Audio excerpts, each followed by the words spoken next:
이번 신생아 집단 사망 사고가 발생한 이대 목동병원이 최근 최고 등급인 상급 종합병원으로 재지정됐습니다. 선정 기준에 놓고 환자 안전은 뒷전 아니냐는 비판이 일고 있습니다. 공윤선 기자입니다.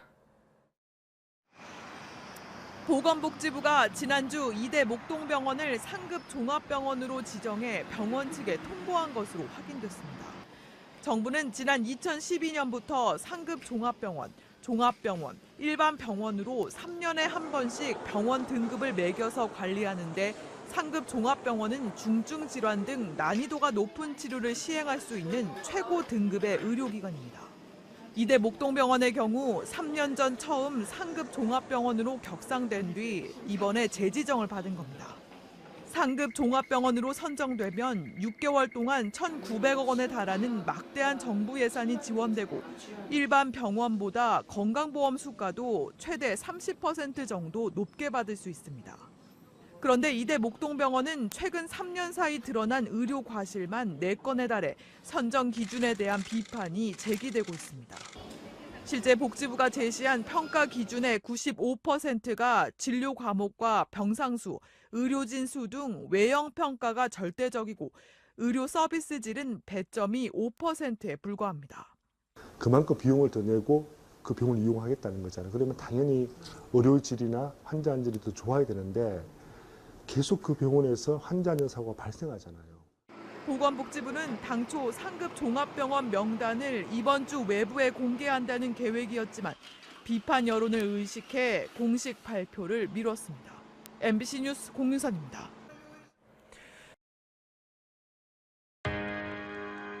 나는 어떤 기자였고 어떤 뉴스를 했고 뭘 잘했고 잘못했었는지 돌아보게 되더라고요.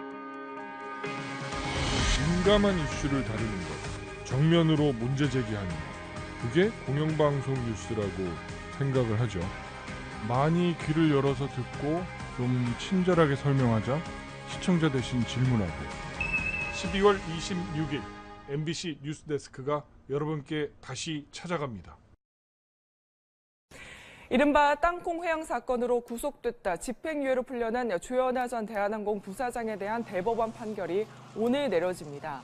조 씨는 지난 2014년 미국 뉴욕 JFK 국제공항에서 견과류 서비스를 문제 삼아 항공기를 탑승 게이트로 되돌리게 하고 사무장을 강제로 내리게 한 혐의로 구속 기소됐다 2심에서 징역 10월에 집행유예 2년으로 감형돼 석방됐습니다. 법인세를 대폭 인하하는 내용이 담긴 트럼프 대통령의 세제 개편 법안이 의회 최종 관문을 통과했습니다. 31년 만에 가장 큰 규모의 감세 조치가 이루어지게 됐습니다. 임경아 기자입니다.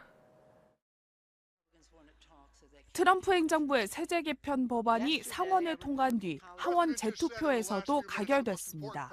The yeas are 224 and the nays are 201. The motion is adopted. Without objection, the motion to reconsider is laid upon the table. 이로써 미국에서는 1986년 이후 31년 만에 가장 큰 규모의 감세 조치가 이뤄집니다. 최종 확정된 세제 개편안은 현행 최고 35%인 법인세율을 21%로 낮추고 개인소득세 최고세율도 39.6%에서 37%로 내리는 내용이 담겼습니다. 감세 효과는 앞으로 10년 동안 1조 5천억 달러, 우리 돈 1,630조 원에 달할 것으로 추정됩니다. 세제 개편을 미국 중산층에 주는 크리스마스 선물이라고 홍보해왔던 트럼프 대통령은 역사상 가장 큰 감세와 개혁 법안을 통과시켰다며 자축했습니다. It's the largest, I always say the most massive, but it's the largest tax cut in the history of our country. And reform, but tax cut. 트럼프 대통령으로서는 지난 1월 취임 후 첫 입법 승리로 낮은 지지율로 흔들리고 있는 트럼프 리더십이 힘을 받을 거란 평가가 나오고 있지만 감세 혜택이 부유층과 대기업에 집중된 데다 기업들이 고용과 투자를 늘리지 않을 경우 재정 적자만 커질 거란 우려도 나옵니다. MBC 뉴스 임경아입니다. 시뻘건 용암과 화산재를 뿜어냅니다. 남미 에콰도르에 있는 레벤타도르 화산이 폭발했는데요. 한 사진 기자가 3일을 꼬박 촬영했다고 합니다. 집단 도핑 조작 스캔들을 일으킨 러시아 선수단의 평창 동계올림픽 참가가 금지됐죠. 개인 자격으로 참가하는 러시아 선수들은 어떤 경기복과 장비를 착용할 수 있는지 국제올림픽위원회 IOC가 유권 해석을 내렸는데요. 러시아 국기를 상징하는 적색, 백색, 청색 등 3가지 색은 함께 사용할 수 없고요. 러시아를 상징하는 문장이나 러시아 올림픽위원회 표기도 금지됩니다. 가상화폐 사업에 투자하면 큰 돈을 벌 수 있다며 투자자를 끌어들여 수천억 원을 챙긴 일당이 재판에 넘겨졌습니다. 1990년대 인기를 끌었던 연예인도 연루됐습니다. 김수근 기자입니다.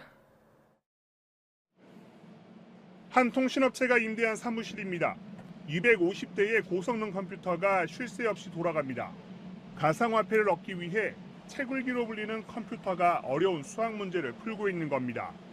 채굴기 운영 대행업체 대표인 박모 씨는 이렇게 채굴기를 가동해 나오는 가상화폐인 이더리움을 수익금으로 주겠다며 투자자들을 끌어모았습니다. 새로운 투자자를 끌어들이면 등급이 오르고 배당도 더 많이 받는 전형적인 피라미드 수법으로 최상위급 투자자들은 1년에 최소 1억 원에서 40억 원의 수당을 챙겼습니다. 이런 방식으로 지난 1년여 동안 국내외 투자자 18,000여 명을 상대로 2,700억 원을 모았습니다. 이들은 가수 박정훈 씨에게 홍보를 맡기면서 고급 호텔에서 연예인까지 불러 호화 워크숍을 열기도 했습니다. 하지만 실제 채굴기에 쓰는 돈은 투자금의 10분의 1 수준이었고 퇴직금까지 날리는 투자자가 속출하고 있습니다. 대출 있는 건 다 받고 이제 어차피 3개월 뒤니까 원금을 회수할 수 있다고 생각해. 그렇게 무리하게 넣었거든요. 검찰은 자금관리 담당자 등 18명을 구속하고 1,000억 원가량을 갖고 해외로 달아난 핵심 경영진 등 11명의 행방을 쫓고 있습니다. MBC 뉴스 김수근입니다. 세계 곳곳에선 연말 행사가 한창입니다. 이탈리아 밀라노에선 어른 키보다 더 큰 초대형 빵, 파네토네가 공개됐는데요. 1,200명이 한꺼번에 먹으면 정을 나눌 수 있다고 합니다. 미국의 한 택시 운전사는 자신의 차를 전구 만여 개로 꾸며 연말 정취를 더했습니다. 이 시각 세계였습니다. 바른정당은 오늘 오전 국회에서 비공개 의원총회를 열고 국민의당과의 당대당 통합 방침을 재확인합니다. 오늘 일청은 국민의당 안철수 대표가 바른정당과의 통합을 위한 전당원 투표를 전격 제안하면서 양당 통합을 공식화하고 나섬에 따라 관련 논의를 진행하기 위해 소집됐습니다. 앞으로 서울 시내버스에 커피 같은 음료를 들고 탈 경우 버스기사가 승차를 거부할 수 있습니다. 음료를 쏟거나 흘려서 다른 승객에게 피해를 주거나 안전운전을 위협하는 걸 막기 위한 조치로 이 같은 내용을 담은 서울시 조례는 늦어도 다음 달 19일부터 시행됩니다. 골프 연습장 주차장에서 40대 주부를 납치한 뒤 살해한 혐의로 구속 기소된 심천우에 대해 창원지방법원이 무기징역을 선고했습니다. 또 납치와 시신 유기에 가담한 혐의로 기소된 36살 강모 씨와 심천우의 육촌 동생에게는 각각 징역 15년을 선고했습니다. 이들은 지난 6월 경남 창원 시내의 한 골프 연습장 주차장에서 귀가하려던 주부 47살 A씨를 납치한 뒤 경남 고성의 한 폐주유소에서 살해해 유기한 혐의로 재판을 받아왔습니다. 법인세를 대폭 인하하는 내용이 담긴 미국 트럼프 대통령의 세제 개편 법안이 의회 최종 관문을 통과했습니다. 31년 만에 가장 큰 규모의 감세 조치가 이루어지게 됐습니다. 임경아 기자입니다. 트럼프 행정부의 세제 개편 법안이 상원을 통과한 뒤 하원 재투표에서도 가결됐습니다. The yeas are 224 and the nays are 201. The motion is adopted. Without objection, the motion to reconsider is laid upon the table. 이로써 미국에서는 1986년 이후 31년 만에 가장 큰 규모의 감세 조치가 이뤄집니다. 최종 확정된 세제 개편안은 현행 최고 35%인 법인세율을 21%로 낮추고 개인소득세 최고세율도 39.6%에서 37%로 내리는 내용이 담겼습니다. 감세 효과는 앞으로 10년 동안 1조 5천억 달러, 우리 돈 1,630조 원에 달할 것으로 추정됩니다. 세제 개편을 미국 중산층에 주는 크리스마스 선물이라고 홍보해왔던 트럼프 대통령은 역사상 가장 큰 감세와 개혁 법안을 통과시켰다며 자축했습니다. It's the largest, I always say the most massive, but it's the largest tax cut in the history of our country and reform, but tax cut. 트럼프 대통령으로서는 지난 1월 취임 후 첫 입법 승리로 낮은 지지율로 흔들리고 있는 트럼프 리더십이 힘을 받을 거란 평가가 나오고 있지만 감세 혜택이 부유층과 대기업에 집중된 데다 기업들이 고용과 투자를 늘리지 않을 경우 재정 적자만 커질 거란 우려도 나옵니다. MBC 뉴스 임경아입니다. 여러분 안녕하십니까? MBC 뉴스입니다.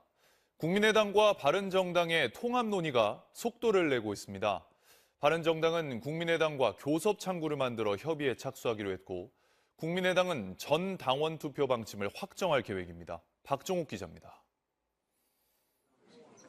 바른정당은 오늘 국회에서 최고위원, 국회의원 연석회의를 열고 국민의당과 통합하기로 의견을 모았습니다.